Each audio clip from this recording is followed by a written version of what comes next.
Para analizar la jornada electoral de ayer, le damos la bienvenida a Milagros Socorro, analista política y escritora, además columnista del diario El Nacional, directora del portal de noticias Código Venezuela. Una buena tarde, gracias por atender nuestra llamada.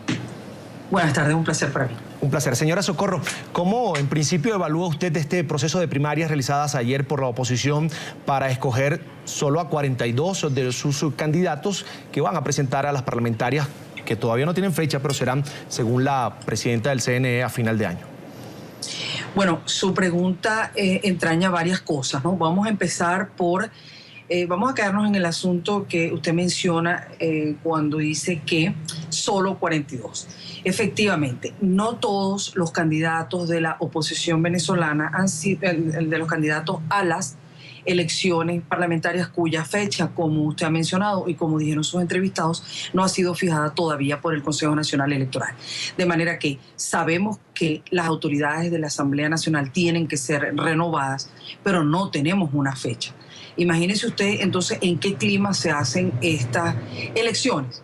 Sin embargo, la oposición venezolana, y otra vez me detengo, la oposición está nucleada en torno a la Mesa de la Unidad Democrática, que no es un partido, sino una coalición de partidos. Es decir, en la Mesa de la Unidad Democrática reúne a todos los partidos de oposición de Venezuela y de allí van a salir las candidaturas, que es lo que se llaman las candidaturas unitarias a las elecciones parlamentarias. Quiere decir que la unidad y la oposición venezolana irá unida a estas elecciones parlamentaria.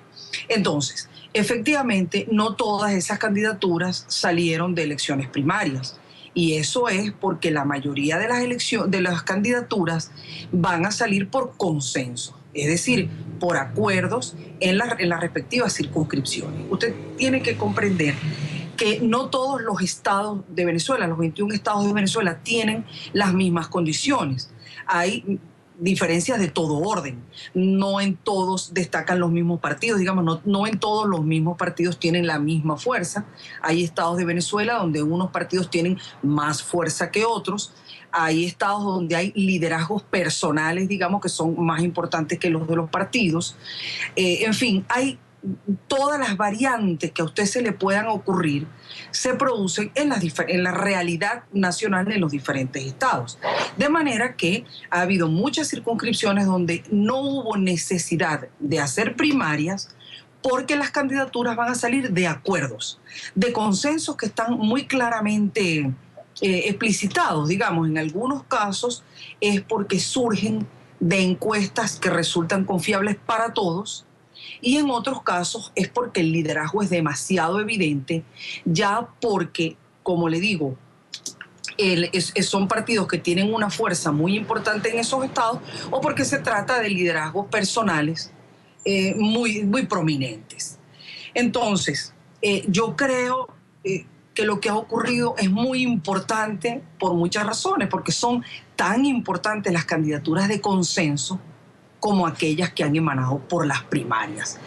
Otro asunto que debe tomarse en cuenta a la hora de analizar las elecciones de la oposición venezolana es que los partidos de oposición no reciben financiamiento del Estado, a diferencia del partido de gobierno, que usted sabe que el partido de gobierno en Venezuela, el PSUV, se confunde con el mismo gobierno y dispone de recursos a veces sin límites. Eso es muy evidente en todas las contiendas electorales y es muy evidente en el paisaje político venezolano.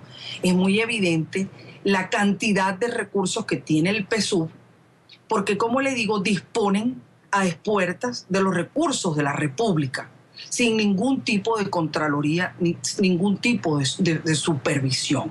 De manera que la diferencia es abismal entre un partido de gobierno que recibe recursos sin límites, o en todo caso sin contraloría, y los partidos de oposición que no reciben absolutamente ningún financiamiento del Estado. Y no solamente eso, sino que el gobierno se ha encargado de perseguir a los factores privados que han apoyado económicamente a los partidos. Esto configura entonces otra situación. Los comicios, las elecciones, las primarias, requieren recursos, requieren dinero, requieren un apoyo financiero que solo puede darse por vía privada, puesto que el Estado no solamente no lo suministra, sino que el gobierno persigue a las empresas privadas o a los privados, a los particulares que apoyan a los partidos. Entonces ha habido lugares donde los partidos no estaban suficientemente organizados y por eso no se pudo hacer primarias allí. Por ejemplo, ve usted que son muchas las razones por las que pueden no hacerse primarias, ya porque el consenso es muy evidente o ya porque materialmente no se puede hacer. Lo importante aquí es que contra los vientos más bravos, contra lo que los partidos han llamado el blackout informativo del Estado, se hicieron en las elecciones y la concurrencia prácticamente duplicó la expectativa, puesto que las más optimistas perspectivas de la oposición calculaban una afluencia de votantes de 300.000 personas y esto pasó de 500.000. Sí, señor. Señora Socorro, quisiera preguntarle, si me escucha, ¿qué oportunidad tiene la oposición de obtener una victoria cuando el árbitro es el mismo, ese cuestionado desde hace varios años por su falta de transparencia y poca, además, imparcialidad en los procesos electorales? Pues sí, eso es un hecho, lo que usted acaba de decir es un hecho y parece una paradoja. ¿Cómo es que con un árbitro tan abiertamente, digamos, recostado del lado oficial, del lado oficialista, y que se hace de la vista gorda con el ventajismo grosero y con toda clase de atropellos a la legitimidad del voto, cómo es que la oposición venezolana insiste en cambiar la desastrosa situación de Venezuela a través del voto? Bueno, yo creo que eso le dice a usted hasta qué punto es la determinación democrática de Venezuela, porque ¿sabe lo que pasa, Carlos Eduardo? Pasa también. Las encuestas dicen que las grandes mayorías venezolanas quieren un cambio y lo quieren un verdadero viraje. Pero aquí viene la sorpresa, o digamos, ya a mí me parece una sorpresa conmovedora, es que quieren un cambio dentro de las instituciones. No quieren más violencia. Estamos hablando de uno de los países más violentos del mundo, donde se han multiplicado los homicidios y los secuestros, por decirlo más grave. No, esto es un pueblo que ya está exhausto, muy castigado, trabajado por un lenguaje de violencia sumamente agresivo que impuso el presidente Chávez y que sus seguidores han perpetuado, en algunos casos imitando con tonos de remedo la violencia del lenguaje y del comportamiento, de la conducta de Chávez. De manera que este es un pueblo que ya está, digamos,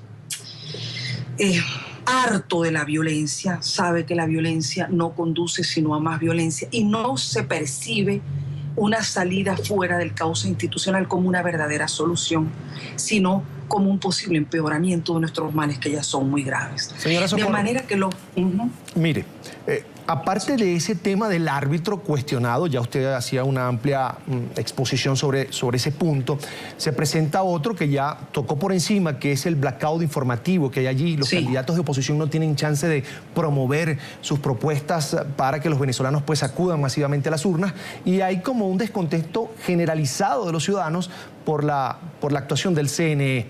Entonces, ¿cómo se va a una elección a ciegas? Bueno, es lo que decía Carlos Eduardo. Primero se va por una determinación del pueblo venezolano. El pueblo venezolano quiere un cambio y lo quiere dentro de las instituciones. De manera que, ¿en qué es lo que se está pensando?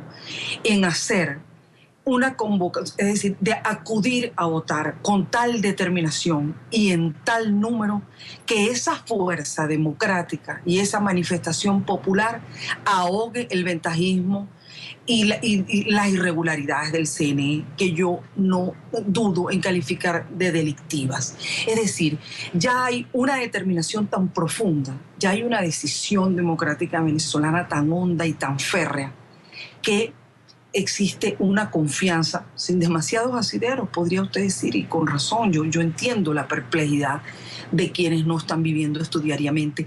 ¿Cómo es que están determinados a hacer un cambio por las vías democráticas si el árbitro que puede permitirlo o que puede garantizarlo ha demostrado tal ventajismo y tantas groseras irregularidades que ya no solamente el pueblo venezolano en pleno, sino también el mundo reconoce?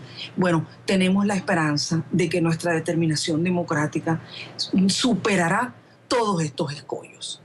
Quiero agradecer a Milagros Socorro, analista política y escritora, además columnista del Diario El Nacional, directora también del portal de noticias Código Venezuela, por estos minutos para la tarde de NTN 24.